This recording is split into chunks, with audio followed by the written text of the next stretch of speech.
एक बार एक गांव में कृष्णा नामक व्यक्ति रहता था। हर रोज वह दूध से घी बनाया करता था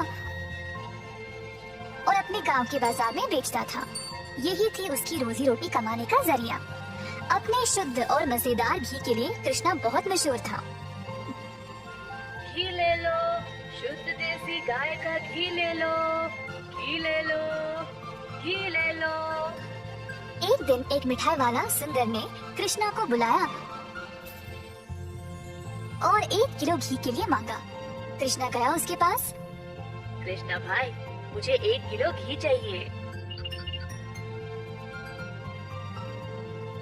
कृष्णा घी को तोलने लगा। जब सुंदर ने देखा कि घी कितना शुद्ध था तो वह अपने आप को रोक ही नहीं पाया। सुंदर ने और घी लेने का निर्णय लिया। रुको कृष्णा, मुझे तुम 1 नहीं 2 किलो घी दे देना। पता नहीं बाद में बचेगा या नहीं। तुम्हारा घी सबसे शुद्ध है और मुझे स्वादिष्ट मिठाई बनाने में मदद करता है। ओ बढ़िया जी, धन्यवाद सुंदर साहब। ये लो आपके 2 किलो घी। सुंदर ने खुशी से घी लिया और फिर दोनों अपने अपने रास्ते चले गए। जैसे कृष्णा चलता गया, गांव के लोग उसको एक एक करके घी खरीदने बुला रहे थे। दोपहर तक सारी घी बिक चुकी थी क्योंकि वो घी था ही इतना स्वादिष्ट। अपनी कमाई लेकर कृष्णा अपने भाई कुशल के पास दूध खरीदने गया ताकि वह अगले दिन के लिए और घी बना सके। हर रोज कुशल देखता था कि उसका भाई बहुत घी बेचकर अच्छा पैसा कमा रहा था और उसका कारोबार दिन पे दिन और भी ज्यादा बढ़ने लगा। भाई, मुझे 5 लीटर दूध चाहिए घी बनाने के लिए। ओह, अभी तो मेरे पास नहीं है 5 लीटर। क्यों ना तुम शाम को आ जाओ, मैं तुम्हारे लिए बाजू में रखूंगा। कृष्णा के निकलने के बाद कुशल की पत्नी उसके लिए पानी लेके आई। देखा कमला, कृष्णा की तो किस्मत ही बदल रही है। दोपहर में ही इसने सारी घी बेच डाली और दूध के लिए वापस आया था। आप तो सारा दूध इनको ही दे देते हो ना, क्यों ना इस बार आप दूध में थोड़ा सा पानी मिला के दो। इस तरह हम भी ज्यादा पैसा कमा सकते हैं। कुशल ने अपनी पत्नी की बात मान ली और शाम को जब वह गाय से दूध निकालने गया तो उसने दूध में पानी डालकर कृष्णा के लिए बाजू में रखा। अब कुशल रोज यही करने लगा। धीरे धीरे वह पानी की मात्रा और भी बढ़ाने लगा। अब कृष्णा इस बात से अनजान समझ नहीं पाया कि उसकी घी की शुद्धता दिन पे दिन कम क्यों होती जा रही। इस वजह से उसके बहुत सारे ग्राहक भी कम होते गए। अब कृष्णा दूध की गुणवत्ता को जांचना चाहता था तो उसने दही जमाया।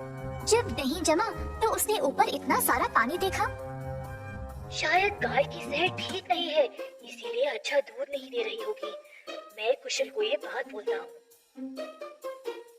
जब कृष्णा कुशल के घर गया तो उसने अपने भाई और उसकी पत्नी को दूध में पानी मिलाते हुए देख लिया। अब उसको समझ आ गया कि उसकी घी की शुद्धता इतनी कम क्यों हो गई थी। ना जानते हुए कि वह क्या करे और बिना कुछ कहे कृष्णा वहाँ से निराश होकर चला गया। अब कृष्णा ने अपनी कमाई से 2 गाय खरीदे और खुद दूध निकालना शुरू किया। अब फिर से कृष्णा अच्छी वाली शुद्ध घी बनाने लगा। कृष्णा ने अपनी एक छोटी सी दुकान खोल ली जहाँ पे वो शुद्ध देसी घी बेचने लगा। उसी समय सुंदर उसके पास आया और बोला, हाय कृष्णा, पिछले कुछ दिनों से घी कुछ ठीक नहीं है। मेरे मिठाइयों के लिए अच्छे ग्राहक थे, केवल आपकी शुद्ध घी की वजह से। उम्मीद है अब आप अच्छा घी बना रहे हो। मैं चाहता हूँ कि मेरे ग्राहक वापस आ जाएं। आप ये 2 गाय देख रहे हो, ये मैंने ही लाए हैं अब खुद दूध निकालने। अब से मैं ही दूध निकाल रहा हूँ, तो आज से घी भी सबसे बढ़िया मिलेगी। जैसे दिन बीतते गए अब कृष्णा से और लोग घी खरीदने लगे। कुछ ही दिनों में कृष्णा ने और गाय खरीदे। उसने कुछ नौकरों को अपनी दुकान पर काम पे भी लगाया, हाथ बटाने के लिए। अंततः कृष्णा काफी अमीर बन गया और ईमानदारी से अपना कारोबार चला रहा था। इसी दौरान कुशल, जिसने अपने ही भाई की प्रतिष्ठा को बर्बाद करने की कोशिश की, गांव में अपने मिलावटी दूध के लिए पकड़ा गया। अब कुशल दूध भी नहीं बेच पाया और जल्द नुकसान में पड़ गया। उसे समझ नहीं आया कि अब वह क्या करे। कुशल को अपनी गलती का एहसास हुआ और अपने भाई से माफी मांगने गया। उसने कृष्णा से भीख मांगी माफी के लिए और नौकरी के लिए, ताकि वह अपने कर्जों को चुका सके। दयालु कृष्णा ने तुरंत अपने भाई को क्षमा कर दिया और गायों और कामगार की देखरेख के लिए काम दे दिया।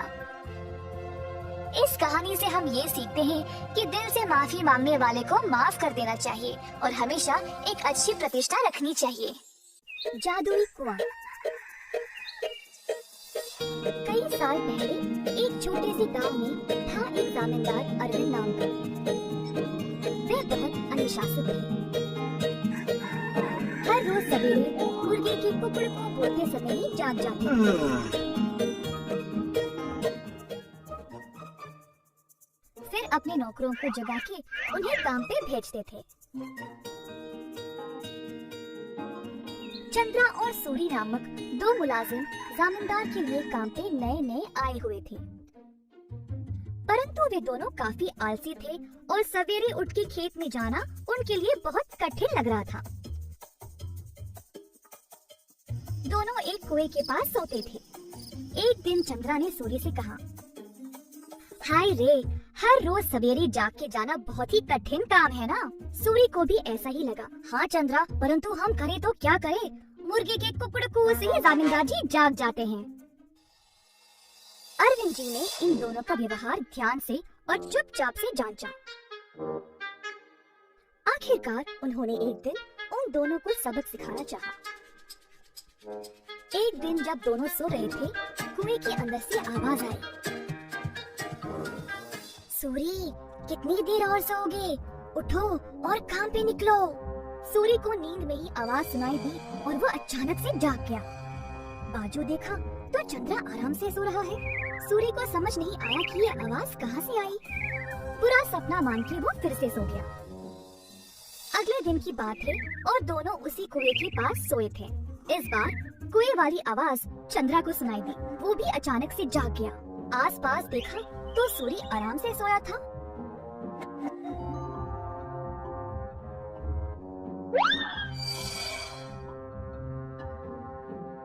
कोई बुरा सपना था शायद, ऐसा सोचकर वो भी फिर से सो गया।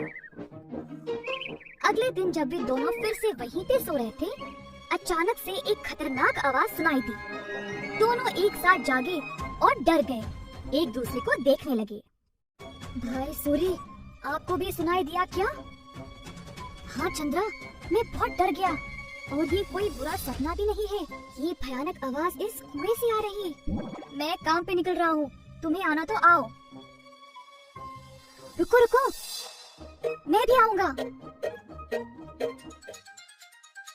उस दिन दोनों ने बहुत मेहनत से खेत में काम किया और दोपहर में भोजन के समय जमींदार जी के पास आए।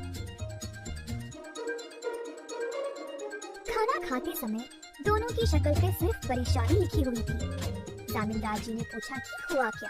चंद्रा और सूरी ने सारी घटना सुनाई। ये सुनकर जमींदार जोर जोर से हंसने लगे।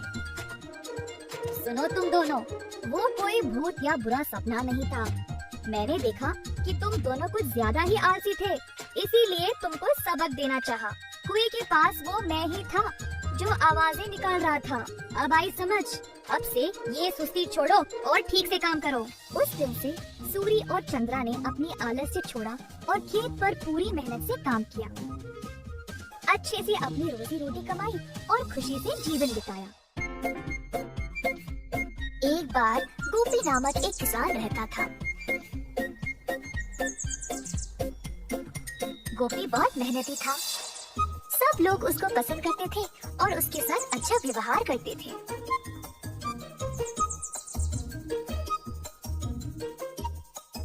गोपी के घर के बाजू में रहता था किशोर। किशोर चाहता था कि गोपी से ज्यादा अच्छा नाम उसका हो जाए और इसके लिए उसने बहुत कोशिश की, परंतु उसको ऐसा मौका कभी नहीं मिला। एक दिन किशोर दूध बेचने के बाद अपने घर वापस आया। बाहर सीढ़ियों पर बैठा था जब उसने पेड़ पर एक आम को लटकते हुए देखा।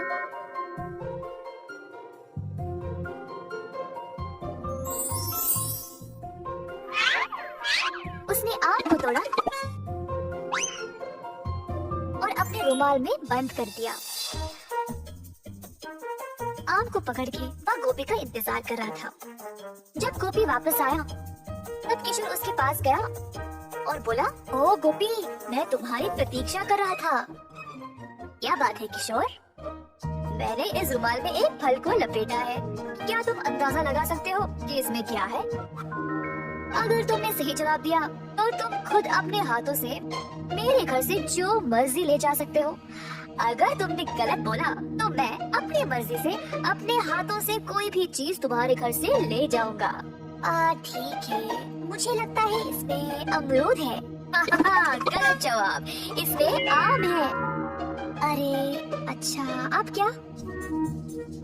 चलो तुम्हारे घर चले, मैं अपने हाथों से जितना हो सके ले जाऊंगा। दोनों चलते हुए गोपी के घर की ओर गए।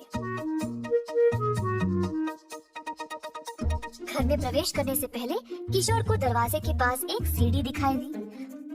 तुरंत उसको उठा के बाजू में डाल दिया और घर के अंदर चला गया। परंतु गोपी वहीं पे खड़ा रहा। गोपी, वहीं क्यों रुक गए? तुमने तो सीढ़ी उठा ली थी ना, फिर उसको बाजू में रख के अंदर क्यों चले गए? क्या मतलब तुम्हारा? हाँ, अपने दोनों हाथों से तुमने सीढ़ी को उठा लिया था ना, तो अब इस सीढ़ी को उठाओ और जाओ।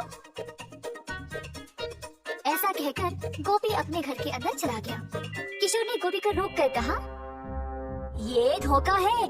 नहीं नहीं, मैं नहीं मानूंगा। अच्छा ठीक। अच्छा अब तुम बोलो, मेरे हाथ में क्या है? अगर सही जवाब दिया तो मैं किसी को नहीं बताऊंगा कि तुम अपने दूध में आधा पानी मिलाते हो। पर अगर तुम गलत हुए तो मैं पूरे गांव में इस बात को फैला दूंगा। हाय, अपनी बुद्धिमानी से तुमने मुझे फंसा लिया। ठीक है, मुझे लगता है तुम्हारे मुट्ठी में अंगूठी है। गोपी ने अपनी मुट्ठी खोली और दिखाया कि कुछ भी नहीं है अंदर। मेरी मुट्ठी खाली है, तुम हार गए। क्या तुम अब सबको मेरे बारे में बता दोगे? मैं अब से इतना पानी दूध में नहीं मिलाऊंगा, जितना जरूरी उतना ही। गलती हो गई, कृपया मुझे जाने दो।